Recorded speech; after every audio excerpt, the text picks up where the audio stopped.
Okay, here we go. Focus. Speed. I am speed. One winner. 42 losers. I eat losers for breakfast. Breakfast? Maybe I should have had breakfast. A little brekkie could be good for me. No, stay focused. Speed. I'm faster than fast, quicker than quick. I am lightning.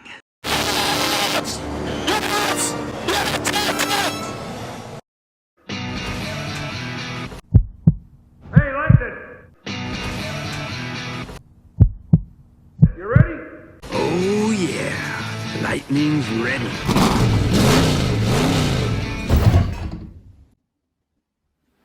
Formula One seems to be everywhere. Due to the Netflix show Drive to Survive and the increase in popularity of the sport across social channels, more and more people have been hearing about Formula One. So, what is it? I am an expert on the matter. I've read one book on the subject, seen approximately 100 races, and written a research paper on the sport, so you should trust my opinion. Formula One is the pinnacle of motorsport. As the fastest and most technologically advanced racing series, it transcends its niche and becomes more appealing to a global audience. To reach this level of success obviously comes to a cost.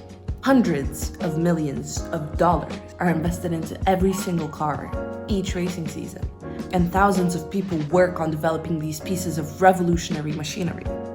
There are around 20 races each season, although the number isn't fixed and tends to fluctuate from season to season with exponential growth in the last couple of years due to capitalism.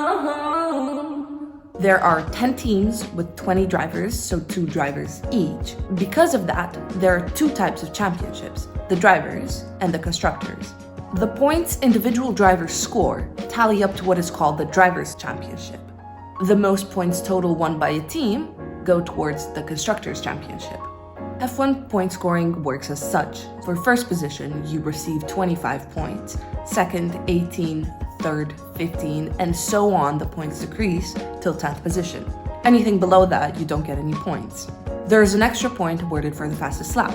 Oftentimes, at the end of the race, you will see teams employ a different strategy for them to be able to receive that extra point.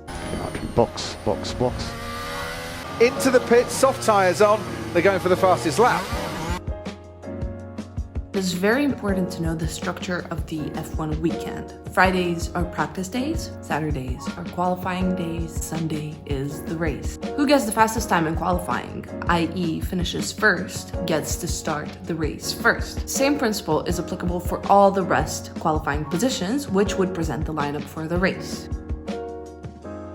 The technical aspect of Formula One is probably one of the most essential ones. Although there is a lot to it, as a rookie spectator, these are the ones that you should know. F1 cars are, in essence, upside-down airplanes, where the plane's wings lift itself up. F1 cars are designed to be as close to the ground as possible. As a result, this creates a lot of downforce, and DRS, or drag reduction system, helps release some of that downward pressure, allowing cars to move a lot quicker. This works by the car's rear wing opening, allowing the dirty air to pass through. There are 3 types of tires: hard, soft, and medium.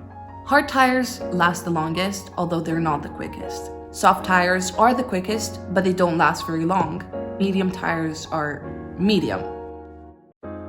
Surely it's just men driving in squiggly shapes. It's not a sport. You would be surprised.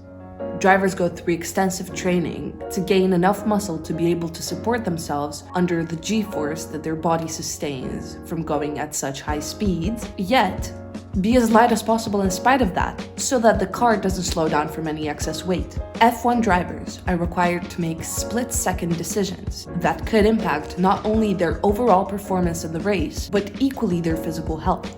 This alone, and the fact that they can lose up to 4 kilograms in just one race, proves that F1 drivers are indeed athletes. However, there's a lot of discussion surrounding the fact that F1 is more of an engineering competition than a sport. That is because athletes aren't on a level playing field. But in my idealistic perception of the sport, I believe those two can coexist, as shown through the aforementioned Drivers' and Constructors' Championship.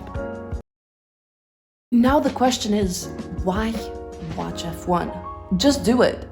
Honestly though, the entertainment that I get from the sport is unmatched by anything else that I've ever seen. High stakes and cutthroat situations are synonyms for an F1 weekend. And the sport is mainstream enough to get into, yet geeky enough that you are constantly fascinated by the remarkable technologies and outstanding skills of the drivers. Now you're ready for the new racing season ahead, and you can watch and enjoy the sport just as much as I do.